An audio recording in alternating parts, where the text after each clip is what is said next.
Underground borewell coconut money.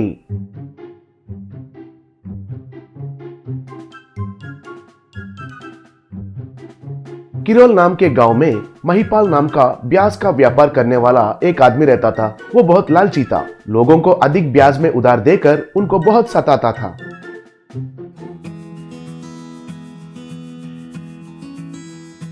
एक दिन महिपाल का दोस्त रिंकू सिंह आया।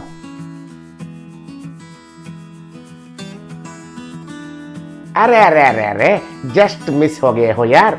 एक सेकंड पहले आते तो नाश्ता करते थे ना। बंद करो यार तुम्हारा फालतू बातें। तुमने तो मेरे संपत्ति को ही ब्याज के रूप में छीन लिया। ऐसे तुम मुझे नाश्ता खिलाओगे कहे तो मैं विश्वास करूंगा क्या? फिर भी मैं कोकोनट बाबा के पास नाश्ता करके आया हूँ रे। कोकोनट बाबा? वो कौन है रे? कभी नाम नहीं सुना। वो दूसरा सब्जेक्ट है यार। इसके बारे में, गुप्त निधि के बारे में जानने वालों को ही पता चलता है। वो कोकोनट बाबा साधारण आदमी नहीं है, पता है। उनके हाथ में जस्ट नारियल है तो बस है।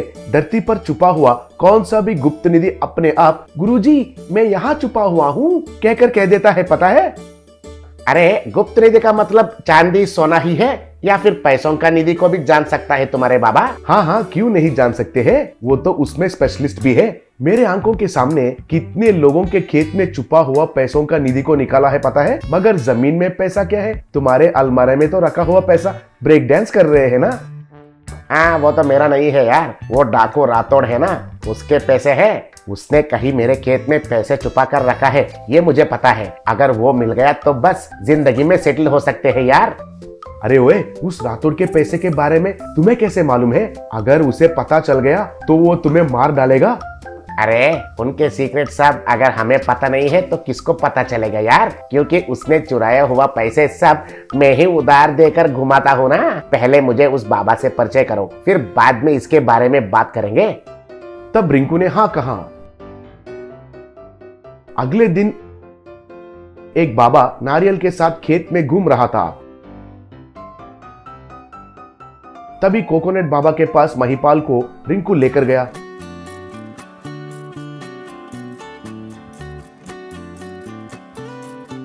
देखिए स्वामी, डायरेक्ट मैटर पर आता हूँ। वो डाकू रातोड़ ने मेरे खेत में कहीं पर पैसे छुपा कर रखा है। अगर आप उसे ढूंढ कर निकालेंगे तो आपको एक नारियल और 1000 रुपए हाथ में रखूंगा स्वामी, क्या कहते हो?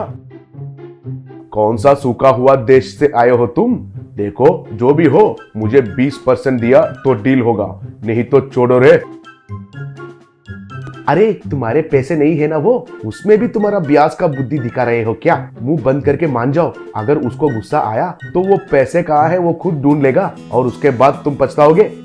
तब मणिपाल के पास कोई उपाय नहीं होने के वजह से मान गया। थोड़े दिन बीतने के बाद कोकोनट बाबा आकर महिपाल के खेत में कोकोनट पकड़कर पैसों के लिए ढूंढ रहा था। फिर खेत में बहुत देर तक ढूंढने के बाद एक जगह पर रुककर,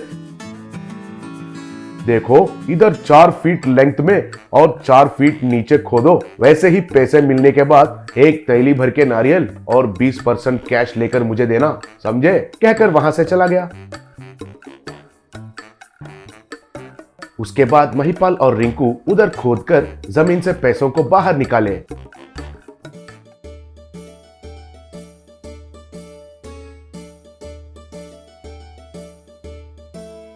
पैसे देखने के बाद महिपाल से रिंकू, आहा, स्वामी जी ने जैसा कहा वैसे ही पैसा मिला है यार। चलो यार, बेचारे उनका हिस्सा देते हैं। हिस्सा नहीं, कुछ भी नहीं। कम से कम जमीन को खोदने के लिए तुम्हें 1 रुपए भी नहीं देता हूँ। जाओ रे जाओ। उसकी वजह से रिंकू महिपाल के बारे में पता चला और कुछ नहीं कर पाकर वहां से चला गया। ऐसे ही 2 दिन बीतने के बाद महिपाल के घर में रातोड़ के साथ मिलकर कोकोनट बाबा और रिंकू आए। फिर महिपाल को देखकर राठौड़, क्या रे लोमड़ी कहीं का, मेरे पैसे ही हड़प लोगे? तुम्हारी इतनी हिम्मत?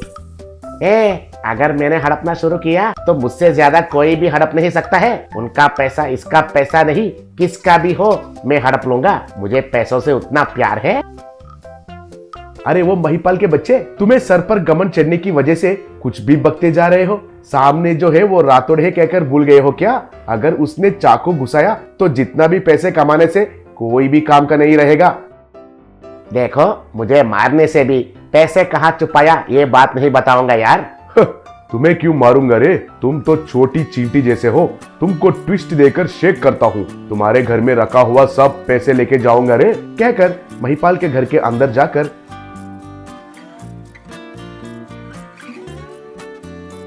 अंदर रखा हुआ सोना पैसे पूरे लेकर चला गया।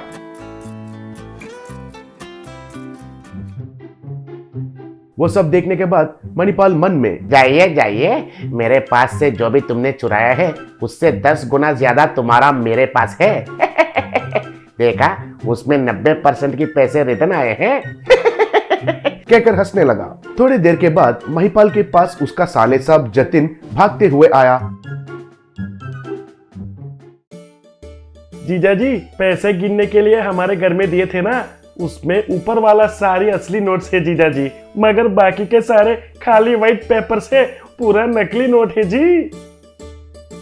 अरे ये क्या हो गया है, इतना बड़ा धोखा। उस बाबा जी को 20% दे देना था, तभी नकली नोट्स तो बाहर आते थे। छी, मेरा लालचपन के बारे में जानकर उस रातोड़ के बैच ने मेरा सोना पैसे सब कुछ चुरा कर लेके गए। अरे साले साहब, मुझे देखकर सीख लो कि लालच दर्द देता है और सब खोता है। कहकर रोते हुए बैठ गया।